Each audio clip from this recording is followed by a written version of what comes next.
Good evening, believers. How are you doing today? It is time for the Healing Hour Live.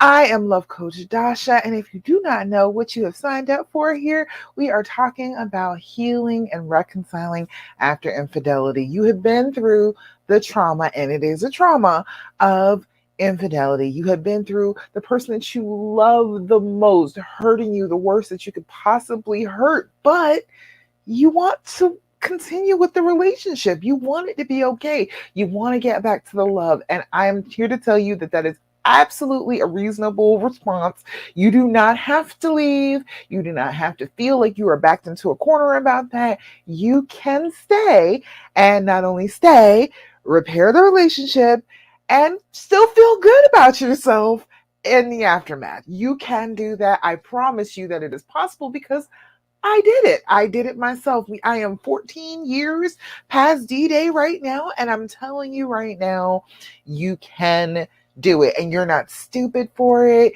You are not a doormat. You are not any of the terrible things that are going through your head about it. You are not. You are just a loving person. That's it. That's all you are. You're a loving person. You love who you love. You want to work this relationship out, okay? So, come on in and join me. If you're on my Facebook, say hey to me. Let me know you're here. Let me know you made it. Let me know my microphone's working correctly. The sound is all good. Let me know. So give me some likes. Give me some love. Hit me up if you are with me and everything is going well as far as hearing me, seeing me right now. Okay. All right. So if you are joining me, you may be joining me on Instagram. Hello to Instagram. If you are joining me on YouTube, that is my Love Coach Dasha channel on YouTube. And we are live for the most part in my Facebook group, Love After Cheating. If you're not in my Love After Cheating group, I need you to come on over. Get into my Love After Cheating Facebook group because we do things in there, okay? I do things in group that I do not do anywhere else, including challenges like next week. We are having the Big D challenge, okay? The Big D is your big decision to stay and work it out after infidelity, all right? Hello, Jerry, Alicia, Charmine. Hi, how are you all doing over here on my Facebook group? Hello, hello. I am glad that you're with me. We're doing the thing tonight. We are going to talk about some things. Paige, you made it. Hello, how are you doing tonight? I am so glad to have you with me. If you haven't, go to StreamYard.com and slash Facebook and put in that you can get permission to be seen on my StreamYard screen because I can see everybody's names there. If you do that, if you don't, I can't see your name. I can just see Facebook user. And that's not helpful. All right. All right. I am so glad that you're here with me. I have so much to talk to you about. There are so many questions. So many people talked to me today. So many people had questions for me today. So yeah, it's gonna be a lot. It's gonna be a lot this hour, but we're going to start with the basics because that's what we always do. You got to start with the basics. I was telling somebody is asking me, I'll tell you who in a second. Somebody was asking me about what the basics are about healing, feeling better. Where do I start? What do I need to do to like kick this off? Like get to a place where I'm like, okay, yeah, I think I can do this. All right. And that was, shucks, I thought I had the page open to it.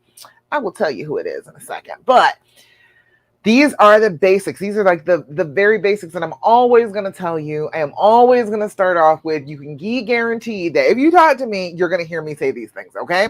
So the very first thing is going to be doing your deep breathing. Have you been doing your deep breathing?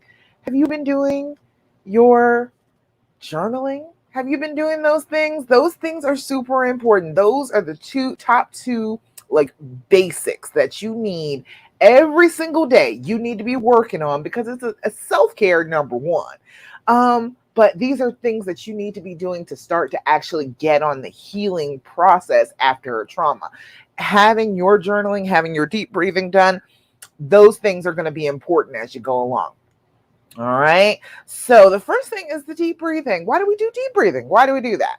All right. When you are traumatized, all right, there's a small part of your brain. It's called the amygdala. It's a teeny tiny part of your brain, probably about the size of a grape. And it is the worst case scenario portion of your brain. It is in your brain and it is looking out for situations where you could possibly be hurt. Okay. After trauma, it is in overdrive. It is freaking out and it keeps on sending you the signal that something is wrong, you are in danger. So the first thing that happens when your brain gets that message down to your body is your body starts doing a few things. Your breathing changes. Your breathing becomes more shallow, it becomes more rapid. That's why your chest hurts. That's why your heart starts beating all fast because your breathing is actually changing and your circulation is changing. The way your blood is flowing around your body actually changes when that part of your brain goes off. So, what we need to do is take back control from that part of our brain. That is just a tiny portion of our brain. It is just an automatic thing to try and save us from danger. It was the part of our brain that developed when we were cave people. And if we walked outside the cave, we had to know that there could be a saber-toothed tiger out there that could come along and eat you. So that part of our brain developed for life and death situation, but it activates in situations that are not life and death in our modern everyday lives. So we have to wrestle back control. How you do that? The first thing you do to do that is do your deep breathing. Okay. What we do is we are blowing out excess carbon dioxide. We are inhaling fresh oxygen so that our body can actually use it. Our brains, our muscles can use that fresh oxygen. We're holding it so that we give ourselves a second or two to actually use it. And then we're blowing out that carbon dioxide again, getting ourselves ready for that next big breath. Your body does not react the same way when you are triggered and when you're anxious and when your amygdala is going off. So if you change your breathing pattern, you are signaling to your brain that wait. I know what the amygdala said. I know it said that we are in super danger, but I'm telling you, I'm looking around. There is no danger. It's fine. And you will get back control of your brain. That's a very, very simple thing you can do. So first thing, let's do a little posture first, because I was doing a class earlier today and it said trying to get into like the alpha wave brain state. You are trying to get into the state of mind where you are calm but attentive. You have the ability to have ideas. So real quick with me, drop your shoulders, push them back, expand your chest a little bit, lift your head slightly, lift your chin a little bit. It's about parallel with the floor. And then take one slow, deep breath. Slowly in, slowly out. How does that feel? Just changing your posture a little bit, just changing the way your body is set up in the moment. How does that feel to you when you do that? Hey, Stefania, hi. Glad you're here. Alicia, you said I did start a journal app, but I have only put 2 entries in so far. So I have time when I have time. Yeah, I know. Between work and then 2 kids, and then my husband comes home. So yeah, exactly. But see, that's the thing. You need to make that time for yourself because you are important too. You're saying that everybody else is more important than you being able to heal and you be able to get where you need to be. Well, you got to do the things for yourself if you're going to get there. Nobody else can do them for you. Healing is an internal thing. So if you wait for, time to be allowed to do healing things for yourself, you're not going to take that time. So we're going to talk about just taking that time, doggone it. We're going to take it. All right. I know that's right, Alicia. All right. So is it Alicia or Alicia? Let me know. Okay. I want to make sure I say people's name right because my name is Nadasha. So, people will mess that up on a regular basis. So I like to say people's names right. All right. So what we're going to do for this deep breathing, how did that feel? But that was what I was asking you. How does that feel when you just change your body position? How does it feel? That is part of what's going on in your brain when you're having that trauma reaction. Your body kind of caves in on itself. Okay. It said like Alicia. Okay, Alicia, gotcha. So your body kind of caves in when you push your shoulders back, push them down away from your ears, when you change the way that your head is positioned, because you want to shrink down like this when you're upset. But if you change that so that your chin is parallel with the floor, you're lifted up a little bit, it starts to change the way that your brain perceives the world around you. I heard that today. I was like, that was really quick. That made me feel good. So let me know how that makes you feel. All right, so we're going to do the deep breathing. We're going to do 3 times together, but I want you to do 5 times a day. That's what I need you to be doing. Commit to me. Let me know. Give me some comments so that I know that you hear me on this. I need you to commit to 5 times a day. Okay. I need you to do that for me because that is going to be a tremendous change in the way that you are feeling and the way that you are thinking. I promise you it's going to work for you. I want to hear next week when we go live, I want to hear what is going on when you are doing the deep breathing 5 times a day. Let me know how it changed everything. But commit to me. Let me know in the comments. Tell me that you're going to do that for me. But we're going to do it 3 times just for the sake of time. And what we're going to do is blow out. Try and empty out your lungs. You're going to inhale through your nose or through your mouth. That's okay. For a count of 4, you're going to hold that breath for a count of 7, and then you're going to blow out like you're blowing out birthday candles for a count of 8. Hey, Beth, you're here for the breathing. Come on in. All right, so we're going to blow out. Inhale through your nose. 2, 3, 4. Hold it. 2, 3, 4, 5, 6, 7. Blow out. 2, 3, 4, 5, 6, 7, 8. Again, inhale. 2, 3, 4. Hold it. 2, 3, 4, 5, 6, 7. Blow out. 2, 3, 4, 5, 6, 7, 8. Last time. Inhale. 2, 3, 4. Hold it. 2, 3, 4, 5, 6, 7. Blow out. 2, 3, 4, 5, 6, 7, and 8. Beautiful, lovely. I see you all saying yes, you are committing to doing the deep breathing 5 times a day. I'm trying to tell you it's going to change things. It will change the way you feel. I promise you it will. I had terrible anxiety for a very long time, but I learned how to do the deep breathing, started doing that on a regular basis. It brought that level down. You're way up here right now. You are in the stratosphere. You are out of this world right now. You got to bring that level down a little bit every day. You got to be pushing it, getting it down to a manageable level down here somewhere instead of way up there. So that's what you're doing when you're doing the deep breathing 5 times a day. It is just a mindful moment. It is what? A minute or 2 of your time, but you are thinking about yourself, focusing just on your breath, just on breathing in and breathing out. We are not stressing about everything else that has happened. We are not focused on the trauma. We are just focusing on that life-giving breath flowing into and flowing out of us. That's it. That's all you're focused on in the moment. It starts to really bring that anxiety way, way down. So if you're doing it consistently, if you need help doing it consistently, go to my YouTube channel. Check out my YouTube channel. It says start here, breathing. Okay. It will tell you, it goes through and it does it 5 times with you. You're supposed to make sure that you're doing the sound too. When you are breathing out, make that sound with your lips because that is a trigger. You are creating a positive trigger instead of just always reacting to negative triggers. When you have that trigger of, ooh, I hear that whooshing sound, that means that I'm in control of my breath, I am safe, and I am okay, and I don't need to freak out right now. That's what you'll be doing. You'll be creating a trigger that's a good trigger instead of a bad trigger. Okay? So we need to work on that. Be doing your deep breathing. If you are watching this on the replay, hit hashtag replay. And yes, I am committed to doing the deep breathing 5 times a day. I promise you, changes everything. Immediately starts to change everything. All right. Second thing is doing your journaling. Like you were saying, Alicia, you got the journal app. Now, I am big on pen and paper. I am a lover of all things stationery. I love books. I love notebooks. I love pens. Ask my husband. I have an entire desk filled with notebooks back here. Okay. So, and some of these are going to go out in the challenge next week. So sign up for the Big D challenge.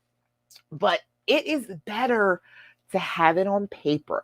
I know it seems like the phone is always with you, but if you can do it on paper, it's a lot better. What you're doing is you're getting it out of your head, and it is so important that you skipped over the phone. You went directly to pen and paper. It's concrete. It is right there. It is in your hands. You have let this thought come out of your head and you have put it down. You are literally putting it down onto the paper. It's kind of symbolic, and it tells your brain, oh, okay, she's taking that seriously. I don't have to keep on rattling that off because she wrote that down. That's on concrete. That's right there. She can go back to that and look at it every day. If she needs to, she can be reminded of it. I don't have to keep on reminding her of it. And that's what we want to do. We want to stop those repetitive thoughts from continuing. So write them down. Write them down. Take pen and paper and write it down. And it doesn't matter what kind of journal you use. Like I said, I have tons. It does not matter as long as you were actually using it. All right. That's the big thing, because I got a ton of journals, but sometimes I forget all about writing. I got a whole bunch of them just sitting here, but sometimes I forget that I'm supposed to be doing that. So take it down, okay? Write it down. Estefania said, I love to use my journal you sent me with the last challenge in my pen. Yay! You're still using it. Good, good, good. I'm glad. Fill it up. Fill it up. And you can win a journal too if you come join me for the Big D Challenge that's starting on Monday. I want to see your face in the place, because we're talking about the decision-making process. We're talking about you making this decision to love the person you love anyway, and to move forward and to reconcile and to recover, to actually like allow yourself to recover. That decision is super important. That's why we're doing it right at the beginning of the year, because you need to make this big decision if you're going to go through the rest of this year and really heal the way you need to. All right.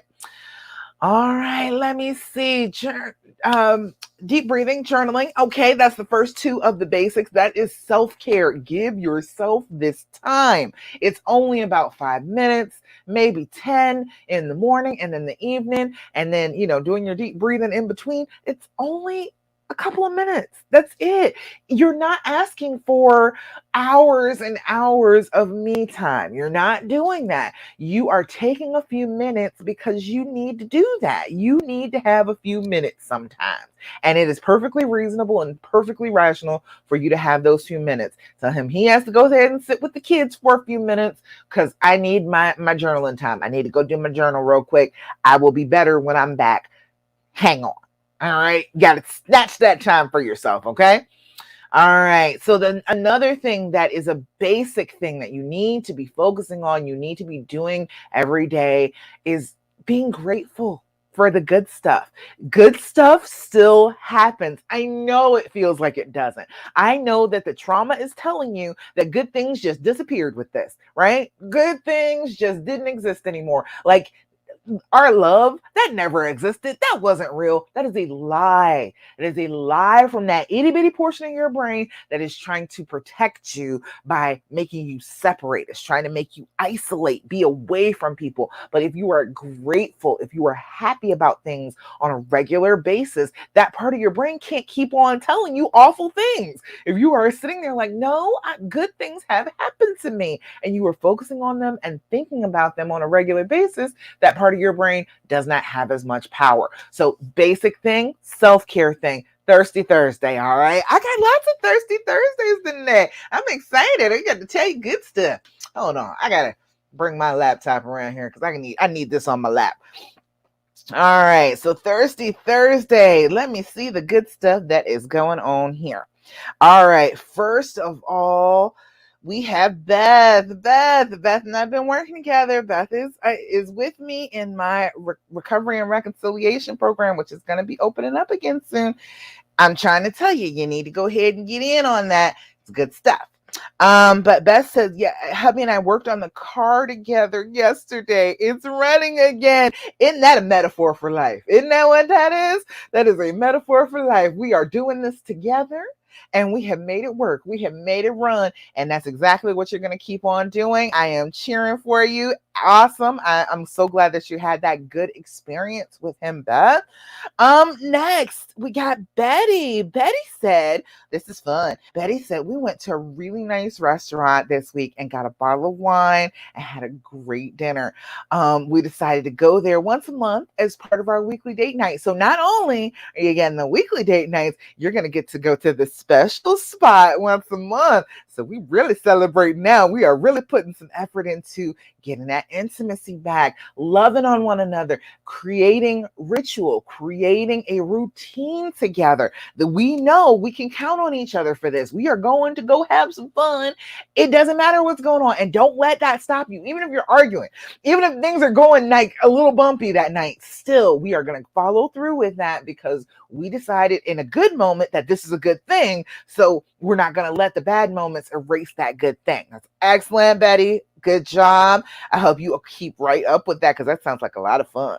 All right, let's see. Alicia said, I bought a workbook about fixing relationship after infidelity, thinking that he would totally fight me on doing anything in it.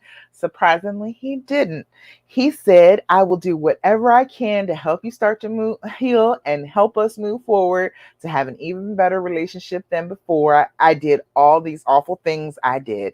That was a small win for me, and I was kind of shocked. That is not a small win, okay, Alicia? That is not what that is. That is a freaking fabulous win. That is a huge win. He is like, yes, I am taking responsibility. I'm even willing to do a workbook because most of them are not trying to do a workbook, okay? They are not feeling it. It is not one of those things they get into. But he is like, hey, if this is what you feel like you need, cool, I am willing to do it. That is a huge win. I was saying this in another group earlier, try not to think of things as big or small. It is either right or wrong. Because the fact is, what he did was wrong. You can say that it was a big wrong, but honestly, there really isn't any gradient in right and wrong. You're either right or you're wrong. That's what it is. So instead of thinking about it as, oh, this was just a small thing that, oh, well, I'm kind of encouraged. No, he did the right thing.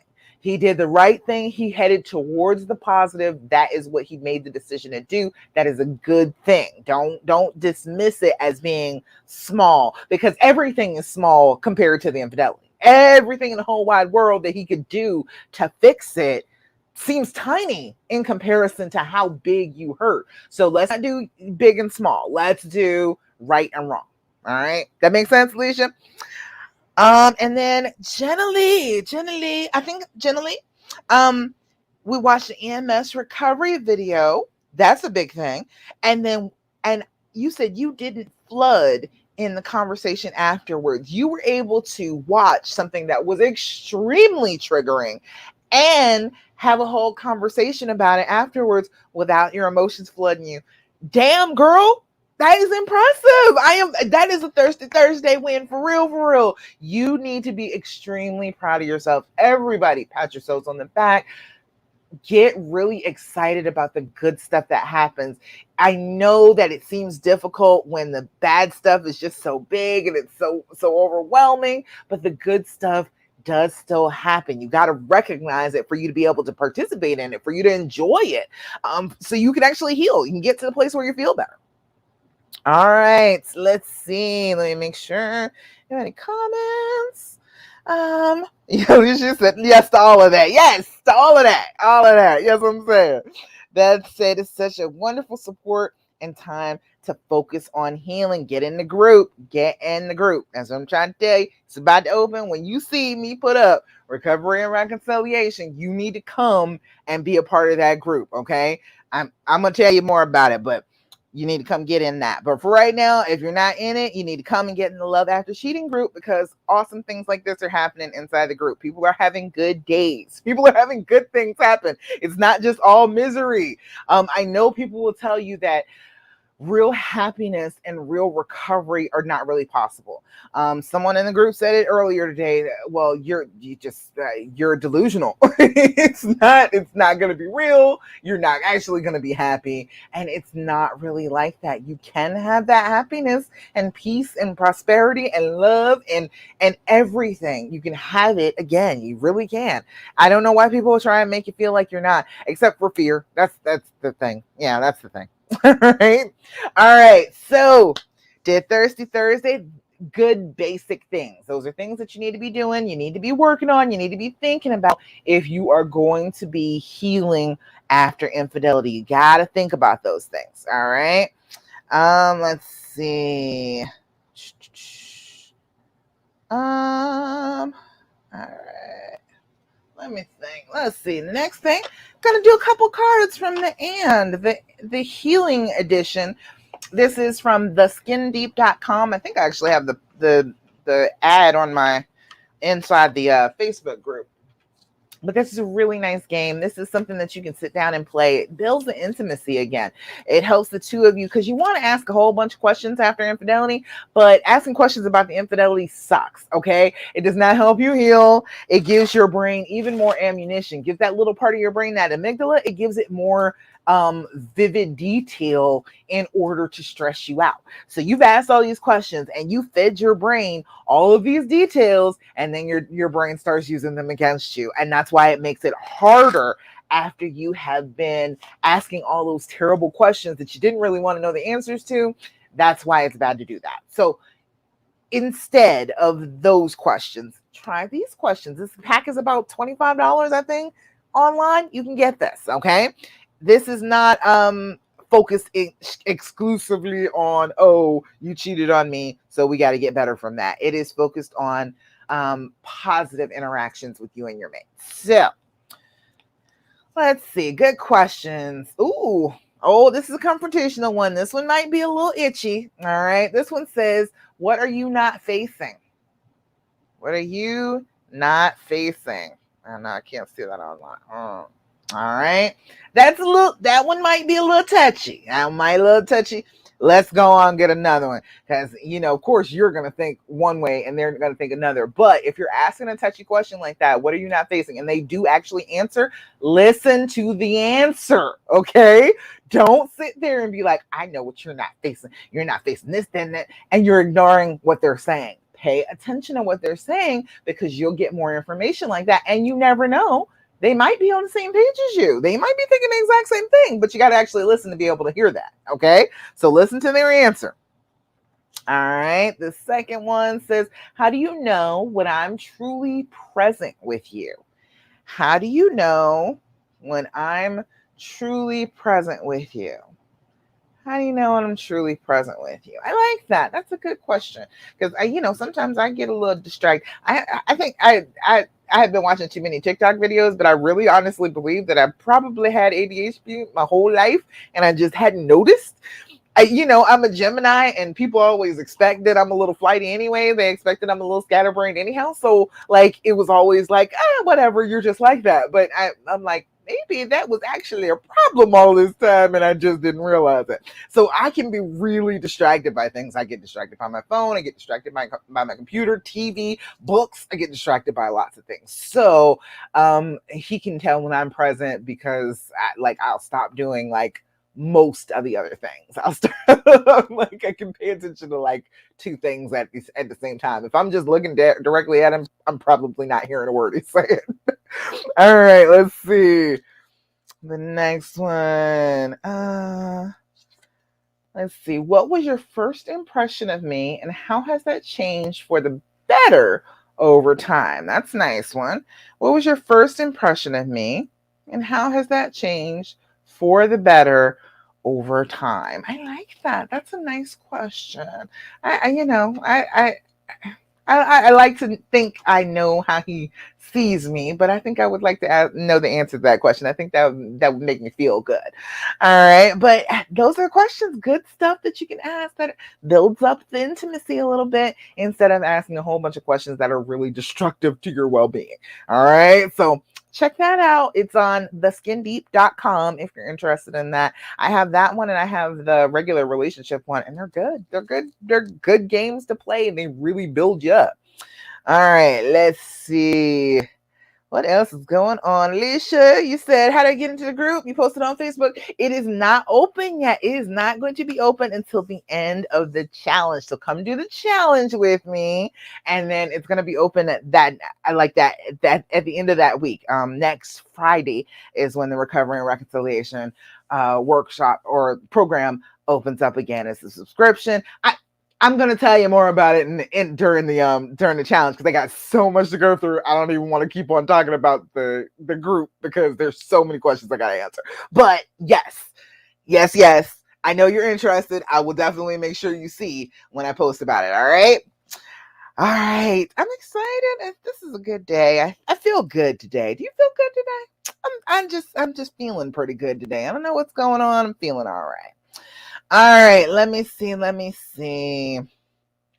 So those were some of the basics. Those are some of the things that you can do that just start you off. If you're not ready to do too much more than that, just taking care of yourself in those couple basic ways, being grateful for some things, asking good questions instead of negative questions, things that you will regret knowing. You don't want to do that, especially when you're in the throes of it, when you're really first feeling it. You want to ask all of these questions, and those answers are going to terrify you. They are going to wake you up in the middle of the night. So don't do it. Basics like doing your breathing, doing your journaling. Those are basic things, self-care things. Self-care is so important for this, because in a trauma, you get taken, all your reserves are taken. Everything that you had stored up to be able to deal with stuff got snatched. So you have to be able to do good things for yourself, treat yourself well, treat yourself like you're important, and really focus on that to be able to start healing. That is the basics. That is always going to be where I tell you to start. All right. Let's see. I got so many questions. All right. Let's start with the questions. Well, you know what? Let me tell you the dreams formula real quick, just so you know. I know there's a lot of people that are new watching me tonight. Thank you for joining me. If you're, I see you there. Give me some likes, give me some love, say hi, because I see you're new, and I love that you're joining me. Thank you so much for being here. But the dreams formula, this is the basis of everything that I'm going to be teaching you about getting on the healing path after infidelity. The dreams formula is pretty simple. It's 6 steps. The decision, that's what we're working on with the Big D challenge, is the decision to forgive this person, that this is the person that you love, and you are going to forgive them, and you're going to work towards a healing whole relationship with them. That is the first decision. That's the first step in the entire thing. It all comes down to you. You have to decide that you love this person enough to really try for the first time, maybe, to experience unconditional love. You are really trying to do something big here. You are making this decision based on how you feel, not on anything else, not on what they do, not on the kids, not on perceptions of family and community. None of that matters. All that matters is this is the person that you feel like you could try on unconditional love for. Okay. The R is for recognizing the fear speech, recognizing that and overcoming that. You got to understand that making a decision like that is huge. It is life-changing. And of course, you're going to be afraid. You're already hurting. Of course, you're going to be making this huge decision, and it's going to make you afraid. So you have to learn to hear the thoughts and not just have to react to the thoughts. You have to understand that the thoughts are there, and they are just fear, and they do not mean that you are supposed to be swayed from your decision. That doesn't mean that. It just means that your brain is trying very hard to protect you, and God bless it for doing that, but you are still making the leap anyway. You're going to go for it. There is fear speech on the inside, and there is fear speech coming from other people. Other people will tell you, you are stupid, you are dumb, you're gullible, I can't believe you're being so naive. Yeah. Whatever. Chances are you stayed with a cheater too.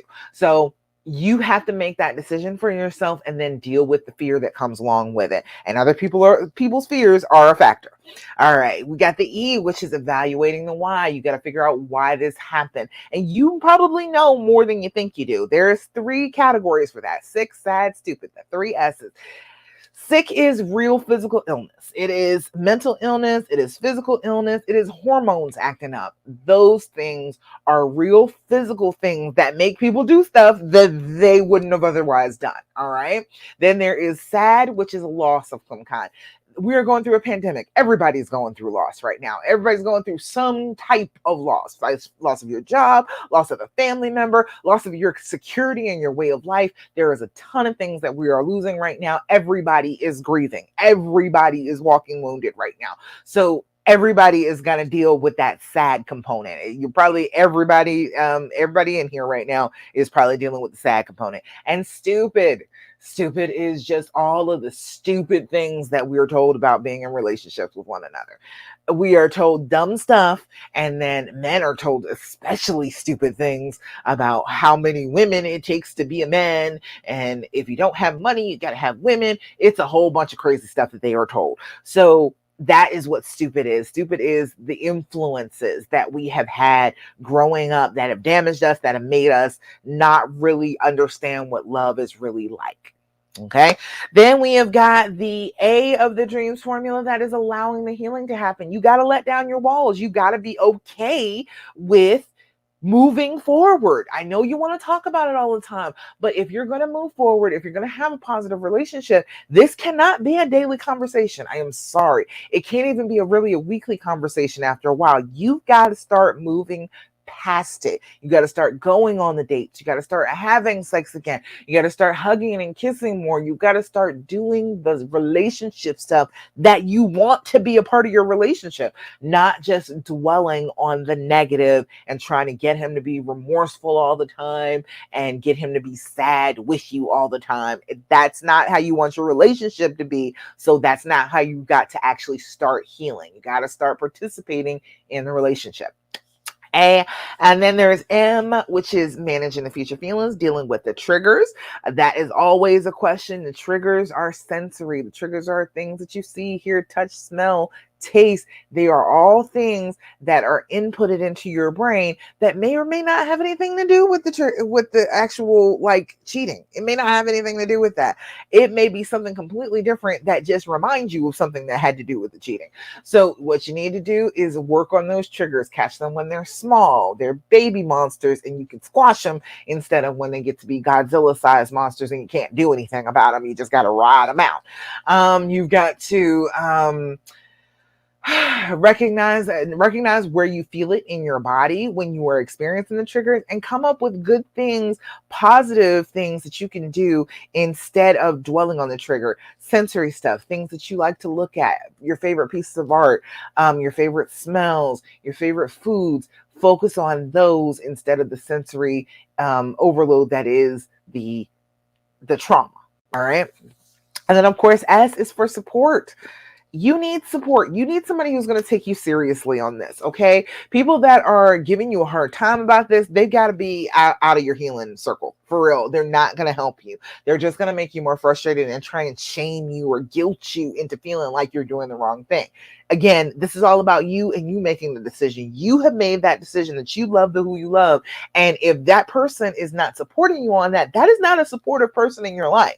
If you are feeling like you are being pressured by people who are supposed to care about you into doing something that you don't want to do, then that's not a good support system. Those are not people that you need to talk to and get through this with. You need people who are going to tell you, good job. My God, you are really trying to love in spite of something terrible happening to you. You deserve love. You deserve to win at this.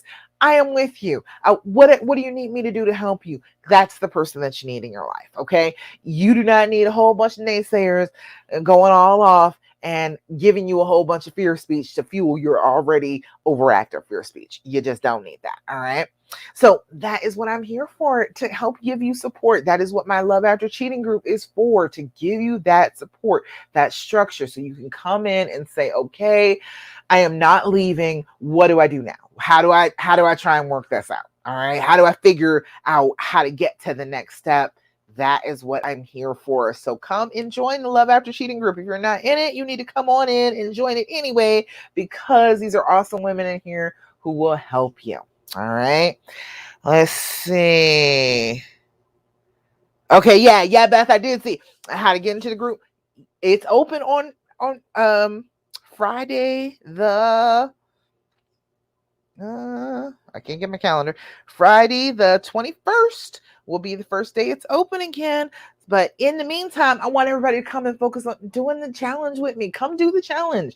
You will get to see what it's like working with me. So then you're like, if you want to go ahead and join the group, you'll be like, oh yeah, I've worked with her all week. I know exactly what it's like. That is the chick that I want to help me and support me in this healing process. So definitely come do the challenge.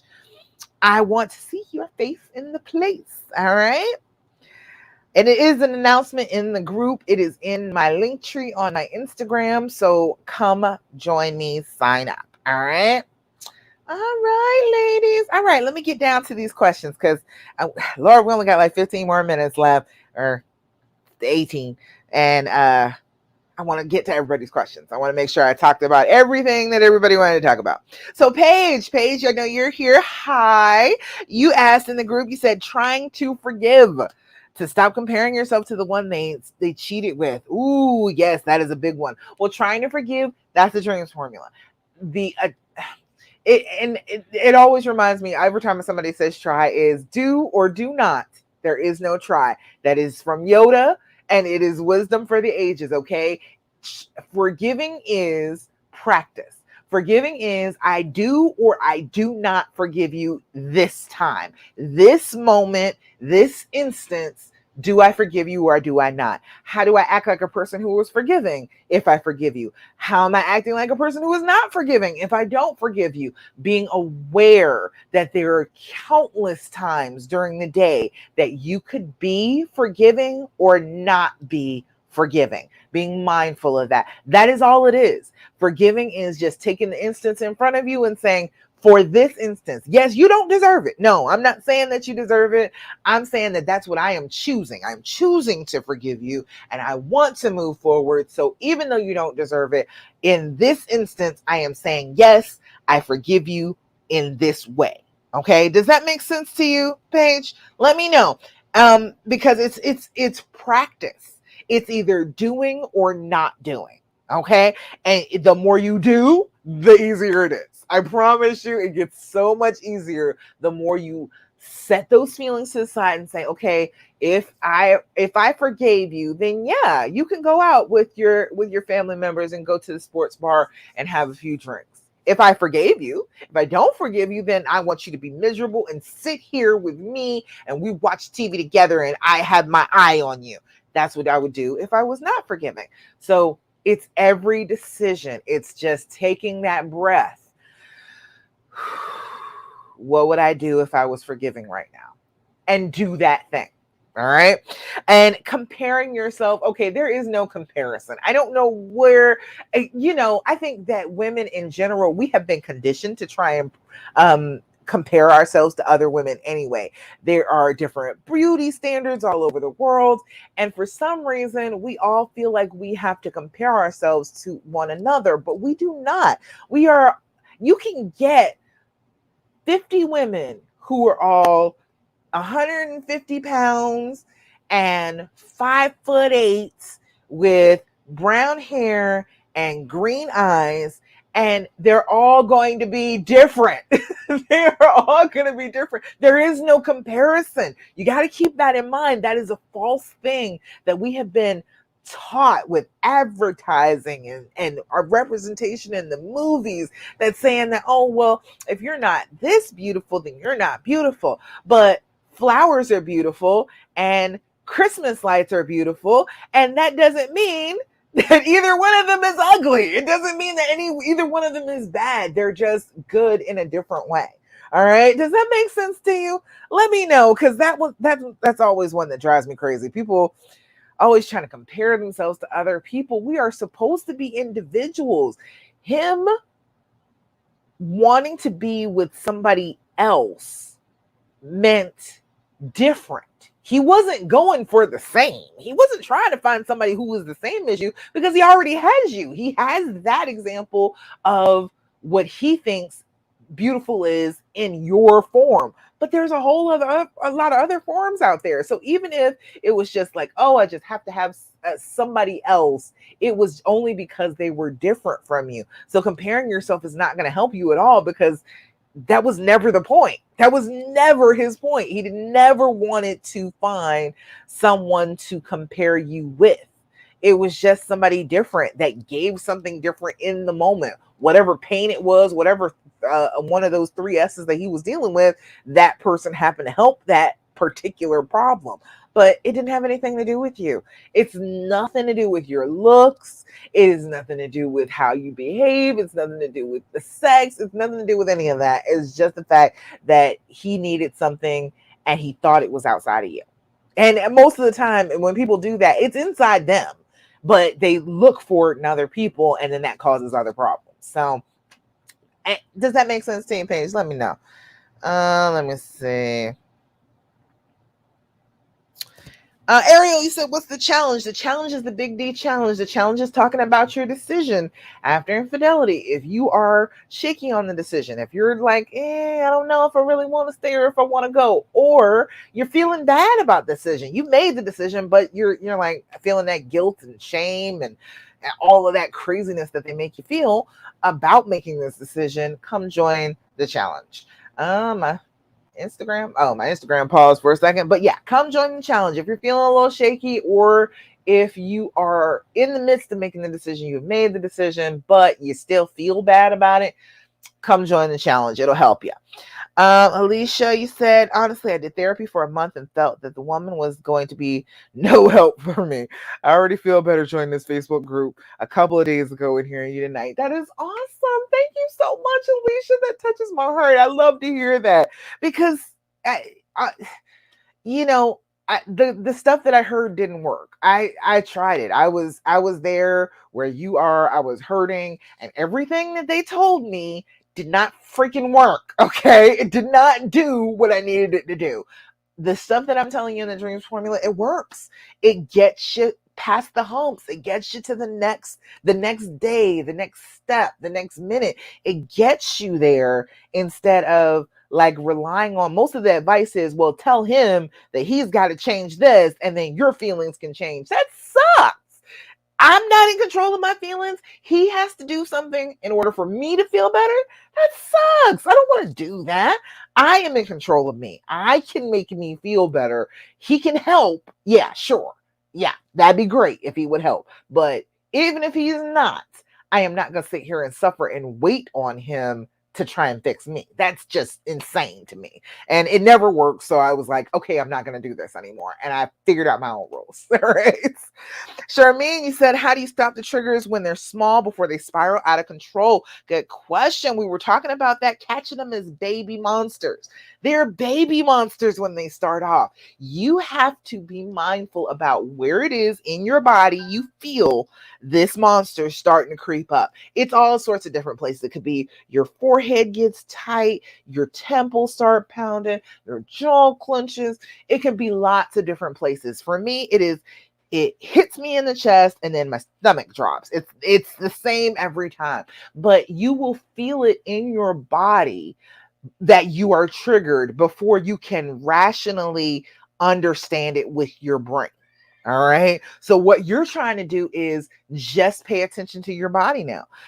Where is it that I am feeling this? Where is it that I feel bad when I'm feeling bad? And then trace that feeling backwards. Try and catch it earlier the next time. Try and catch it a little earlier than that the next time. And what you're doing is you're stepping it back to when it's smaller and smaller and smaller. Because when you're feeling it like that, when you are fully triggered, it's a big monster already, right? It's already a Godzilla and it's stepping on you instead of you being able to control it.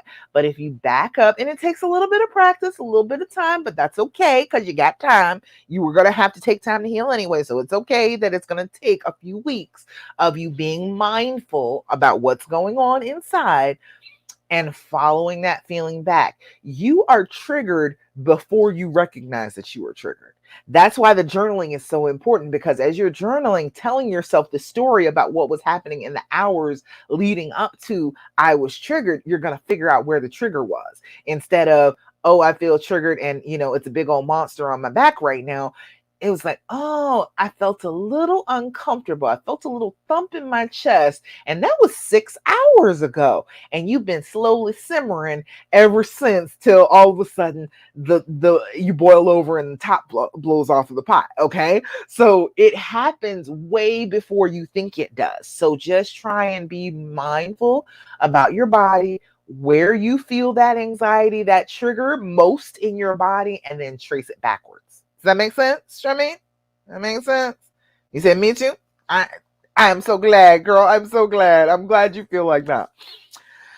All right, let's see. But yeah, let me know if that makes sense. You got to follow that monster backwards when it's an itty bitty baby monster instead of when it's a huge monster. All right.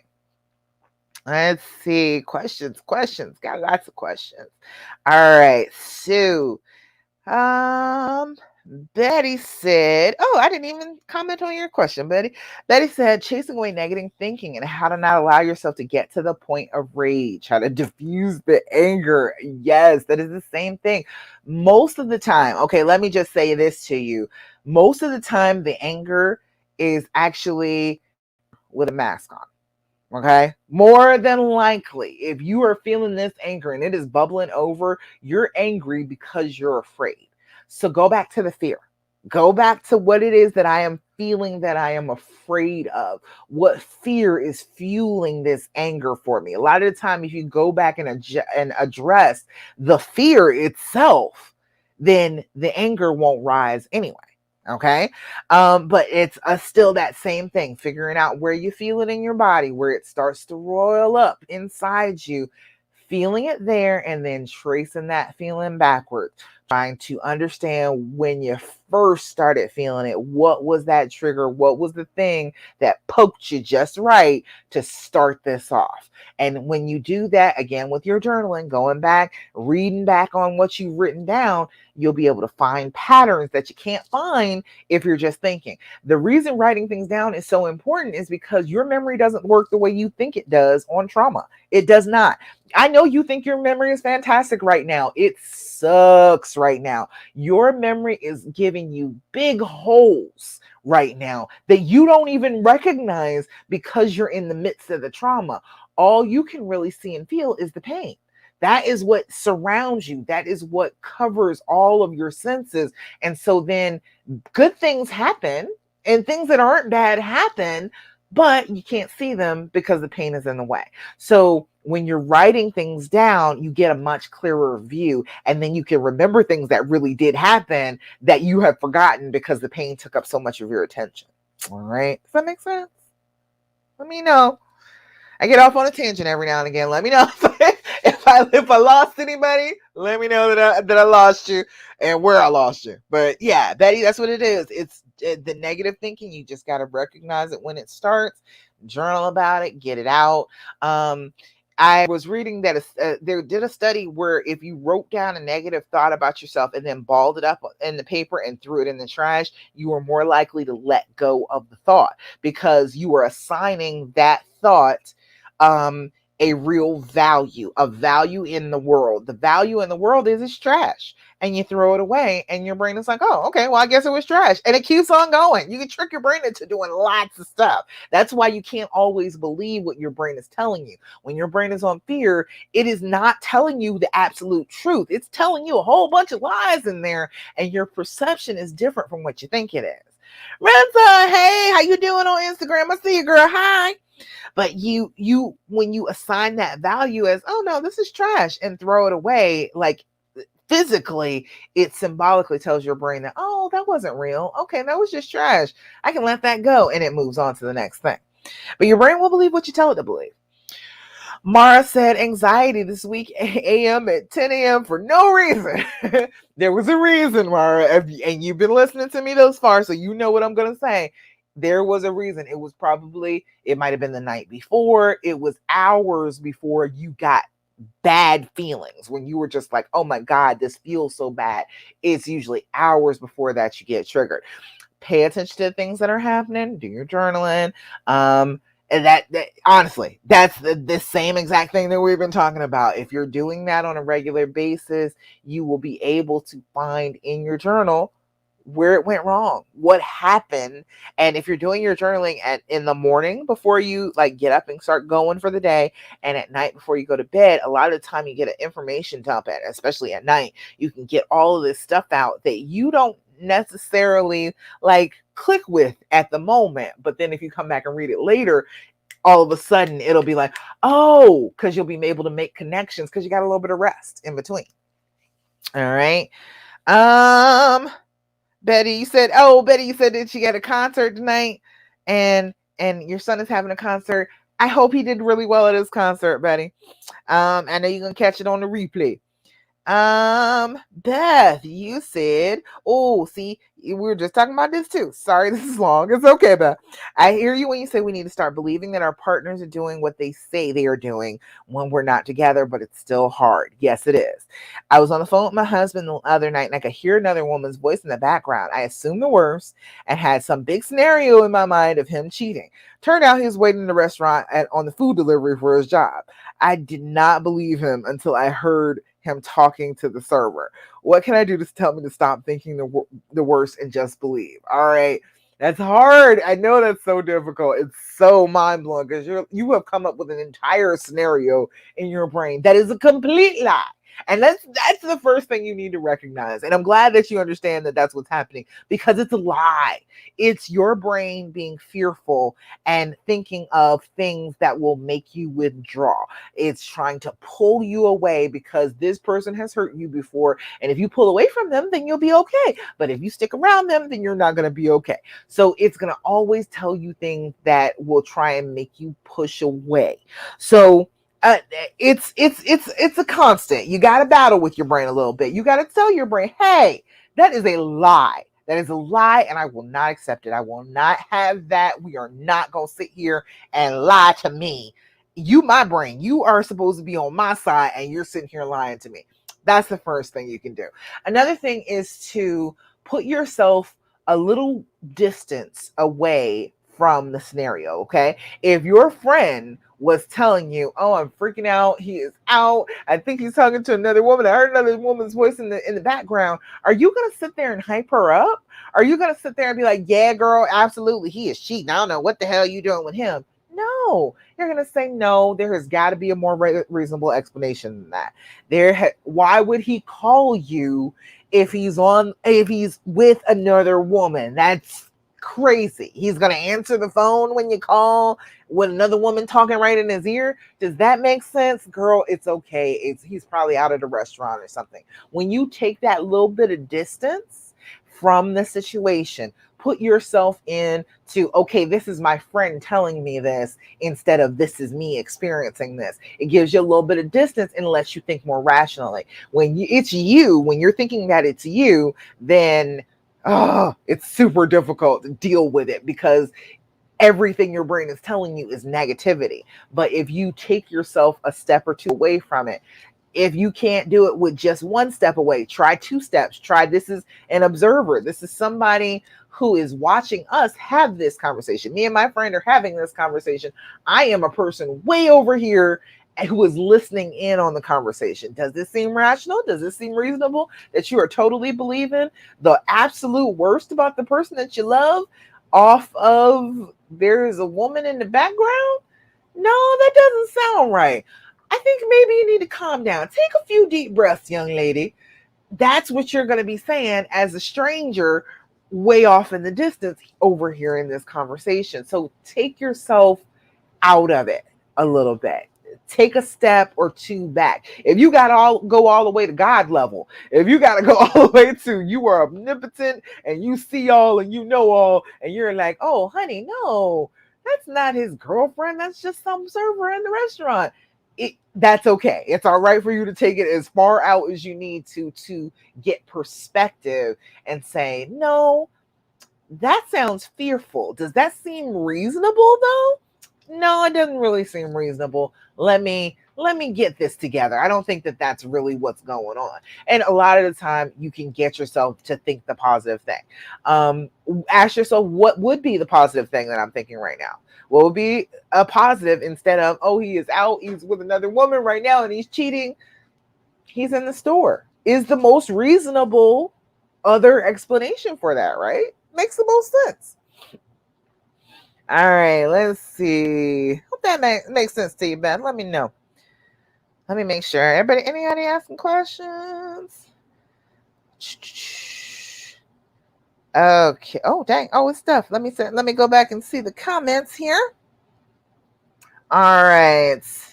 Let me start from the beginning. Alicia, you said, I keep doing the whole building the scenario thing too. Yeah. And it ends up complete lie. Total lie. You have made up a whole entire story in your brain that is completely not true. Yes. And it's like, now I assume everything he does is wrong. That's what your brain is doing. On trauma, that's what your brain says. Everything he does is wrong. He's terrible. He never loved you. Nothing was ever real with him. He is awful. That is all that really exists. It will tell you that because it wants you not to be around him because he hurt you in this way. But it's not real and it's not true. Alicia, you said, thanks, Coach. Good. I'm glad that works for you, Beth. Allie said, killed a whole notebook that way. Burned it page by page. Good job. I am all for burning. I am all for it. Not even throwing it away so I can go back and pick it out of the trash. Burn that bad boy. When you put those emotions down and just releasing them to the flames and the smoke, I'm trying to tell you, it's a whole ritual. It's very cathartic. It releases a lot. So I'm fully with you on that. Burn the damn notebook. Burn the whole thing. Dawn, you said, he tells me I am untrustworthy and it brings on the anger and the rage. I am not the one who cheated. Okay, let me just put it to you like this. All right, Dawn. If you are capable of being so angry, so rage filled, so hurt, you are capable of a lot of things. Okay. People think that, oh, well, I'm the one that's hurt, so I could never be the person that is hurting. But the fact is, holding on to this, holding this grudge, being miserable, trying to make sure that he's miserable, drilling this into him, trying to make him pour out remorse and be upset with you. All of those things are not actually kind things to do. They're not actually positive things to do. They're things you feel justified in doing. But when you feel justified in doing something, that's probably because you are hurting and not because you know it's an okay thing to do. It is not an okay thing to do, but you're telling yourself that it's okay because you're hurting so bad. So try and keep in mind that I know that you don't feel like you're hurting him, but chances are, if you're not forgiving him, if we're still here together and you're not forgiving me, you're always angry with me, we're not having sex, we're not having good times, we can't go on dates, you don't want to hear what I have to say, you're not interested in me.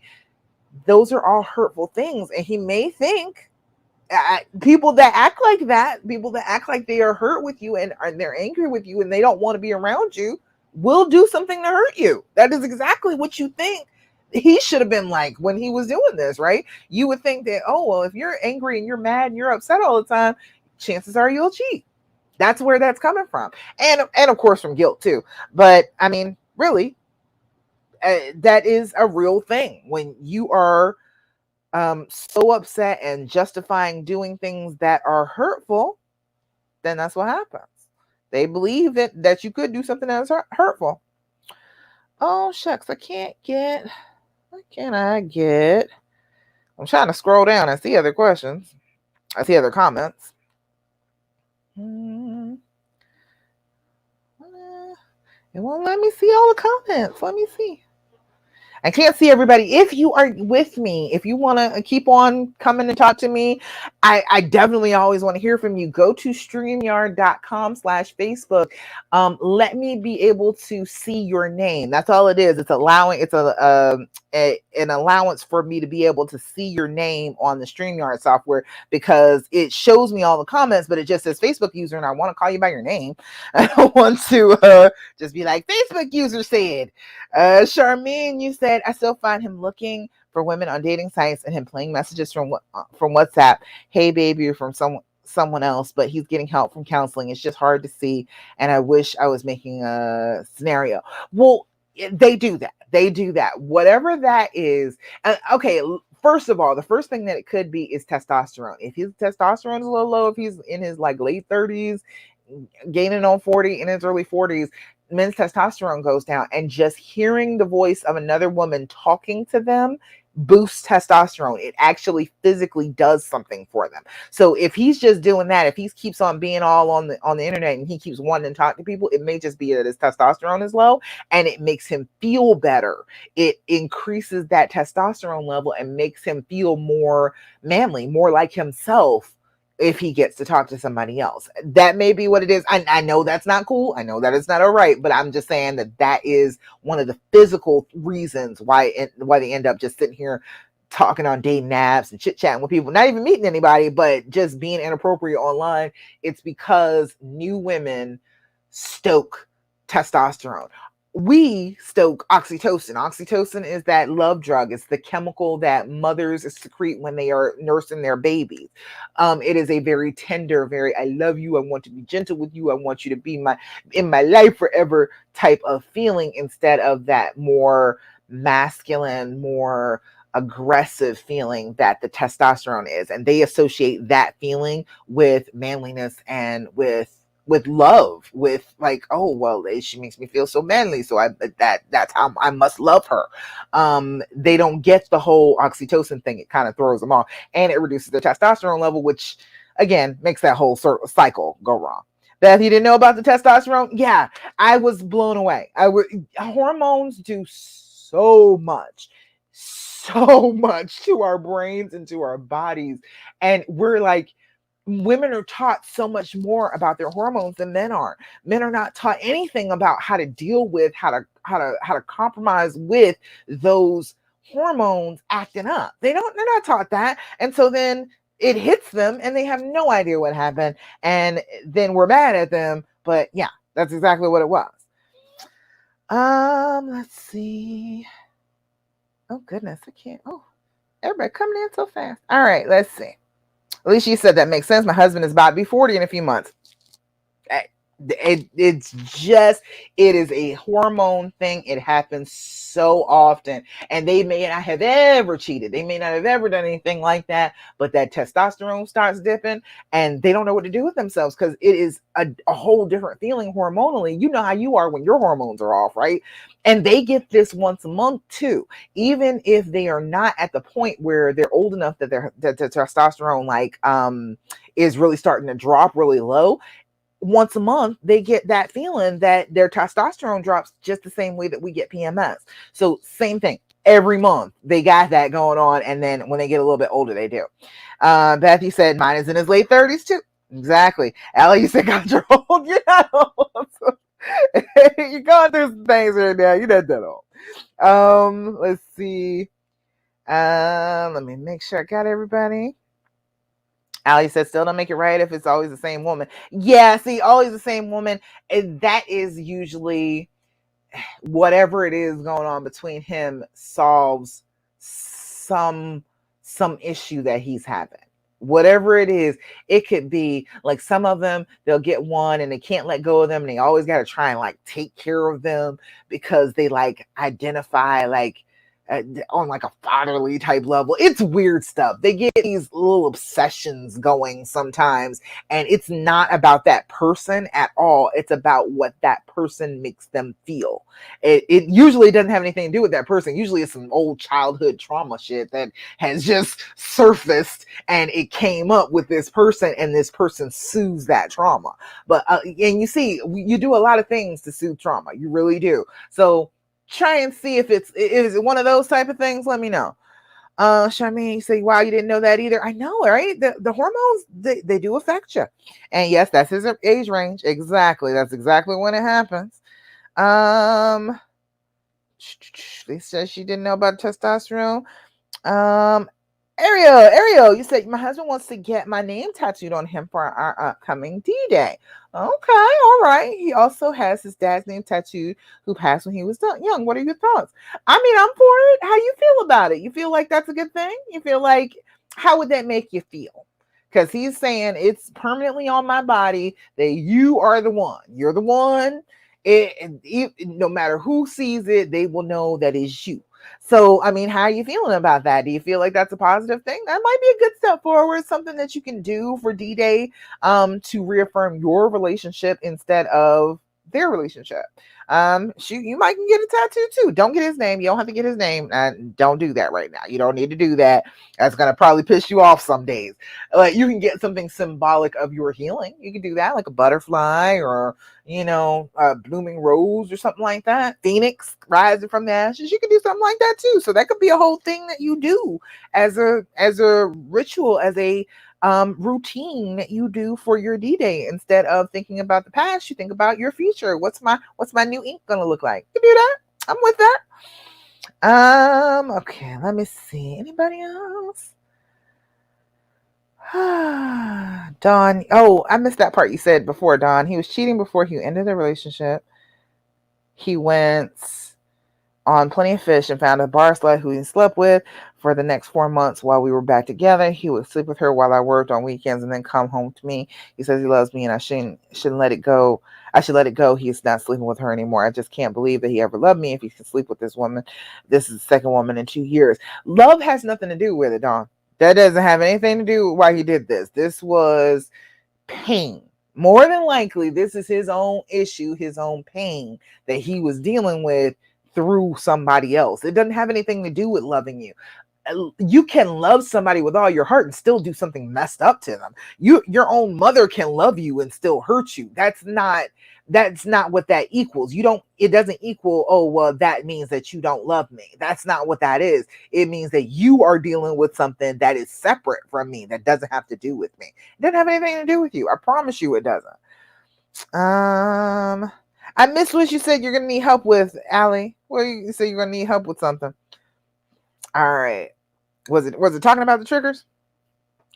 We're a couple minutes over. Y'all good? Y'all still good? I mean, I'll finish answering questions now. I will not just run out on you. I love to talk to y'all. I will sit here and finish off my questions. You say, Allie, you're 60. You're 60. That's not that old. You're not that old. We are Betty White just died at 99, girl. You got plenty of years left. Let's see. I think it's beautiful, but it's a bit scary. I'm very scared to drop my defense mechanisms. Yes, it's scary. It's scary. It is, but it's okay. At what point do you do it, though?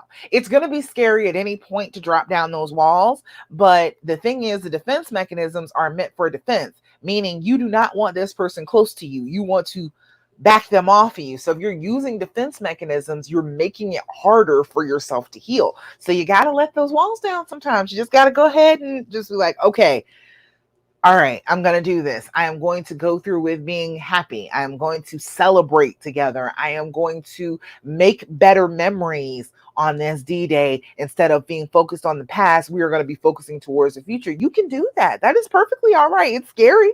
Yes, it is. But everything you want is on the other side of fear.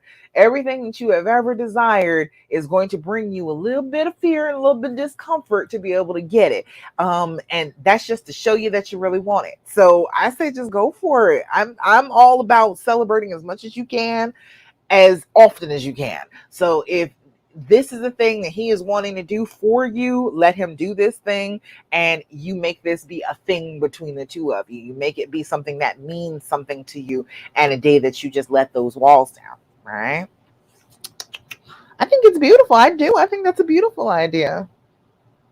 I think he needs to go ahead and have a tattoo. Let him get a tattoo with your name on it. He needs that. All right. Let's see what else I got. Did I answer this? I think I answered this. Yeah, that's answer page about trying to forgive. It's not trying, it is doing. It's an action. Let's see. Specific questions. Okay, Kathy said, that's who was asking about the very large, broad steps and like the baby steps, and that's what we started off with. Started off stuff like doing your deep breathing, doing your journaling, making sure that you're doing self-care, taking care of you, filling up this vessel, doing your forgiveness and not forgiveness, thankfulness, gratitude, moments, just sitting there and thinking about the things that you're happy about. All of those things, taking care of you, are going to be the baby steps. That's going to be the things that you need to start doing. All right, let's see, Estefania. Oh yeah, Estefania, we're gonna talk about that. We'll talk about it afterwards. That's too much to go through right now. And then Jennifer, you said ways to deal with triggers. We talked about triggers. We talked about focusing, using your senses, doing things that soothe your senses, listening to good music. Don't listen to things that are like make you think about cheating. There are plenty of songs out here that are about self-empowerment, about feeling good, about partying, whatever. Think of something positive that you can listen to. Um, seeing your favorite art, putting on clothes that feel good, tactile, that feel good. You want things that actually feel good to you to make you feel good. Let's see, making your favorite meal, smelling your favorite smell. Those types of things will start to help with the triggers too. Figuring out when the trigger is small instead of when it's huge. That's going to help you deal with the triggers. And then Jennifer asked about hyper focusing on the infidelity. You get stuck sometimes, right? The way that you do to start to try and get yourself unstuck. That's one of those things that is gonna happen. Okay, first thing is forgive yourself. All right, once you recognize that it has happened, forgive yourself for getting stuck in that. All right, and then follow that thought. Like there's a what if is a big thought. What if is one of those thoughts that gets really stuck. Well, what if this happened? Follow the what if. Answer the question. What happens when you ask what if questions, you get stuck with, well, what if that he never loved me? And what if I had never found out this was going to happen? And what if he really doesn't want to be with me? And you keep asking all these questions over and over and over again, but sometimes you just got to answer the question. If you get stuck in what if, answer yourself. Answer, what is the answer to that? Well, what if he never loved me? Well, he was pretty damn good at faking it. I believe that he loved me. All this time I have been feeling loved.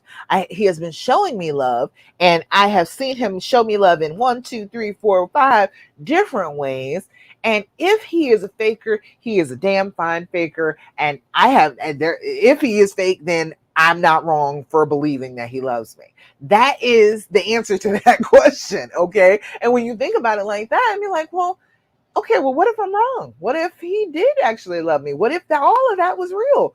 Then that means that he was just capable of doing the wrong thing. It doesn't mean that he doesn't love me now. It doesn't mean that he didn't love me then. It just means that he's a person, he's a human being, and he's able to do the wrong thing sometimes.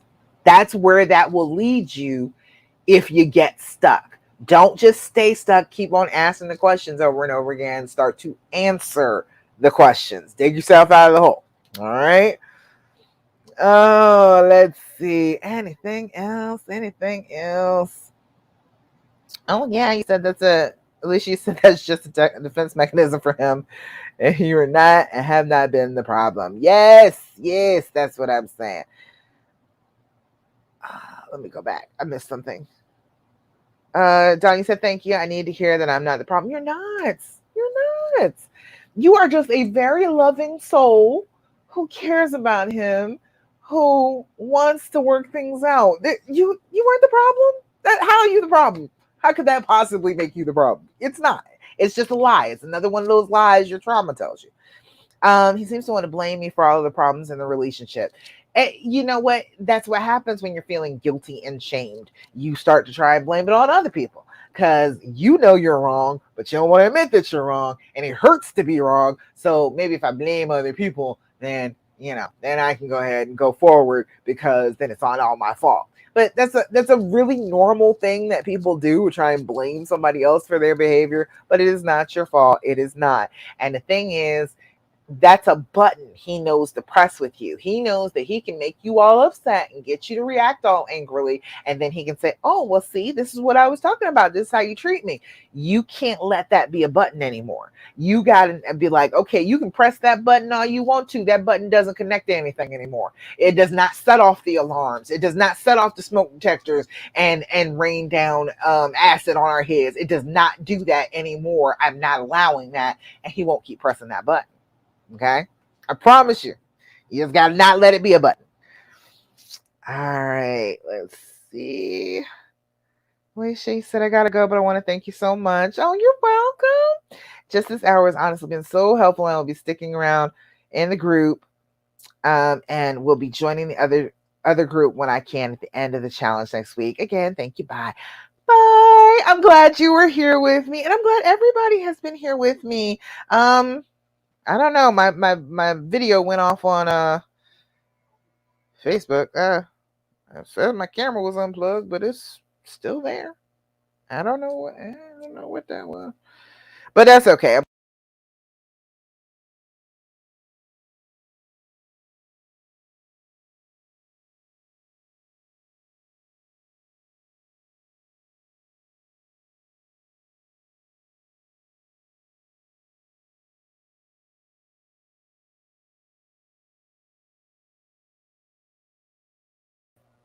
I don't know what the heck happened right there, but I'm back.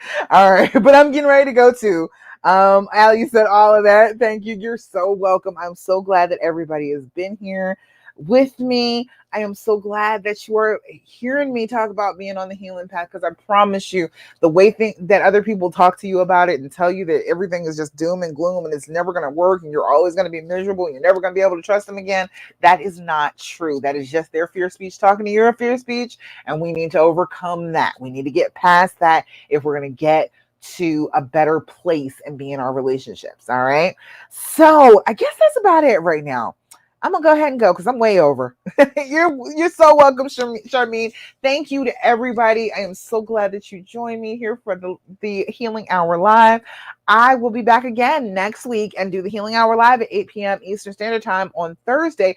But all week in the morning, 10 a.m. Eastern Standard Time, I'm going to be doing the Big D challenge. So come join me, sign up in the group or in my Instagram. You can go to my link tree. It's in my link tree. Come join me for the Big D challenge. If you feel a little shaky about the decision, it's starting to mess with you a little bit, that's all right. That is okay. We will get you feeling more steady about it. We will get you feeling like, you know what? I can really do this. This is going to be okay. I am going to have a good relationship. I'm going to be happy again. And there is nothing wrong with making that decision. That's what we're going to be working on all next week. And the Recovery and Reconciliation membership is going to be open at the end of that. So you need to get in on the group. You need to get in on the challenge so that you can come and join me and work with me and get on the healing path. All right. All right. So for affirmation for the end, simple. I am enough. I am enough. Don't compare yourself to anybody else. You all by yourself are plenty. You are enough for anybody else. And the only person you really need to be enough for is you. Okay. All righty, y'all. In the meantime, don't do what the fear tells you to do. Stay on the healing path, and I will talk to you again next week. All right.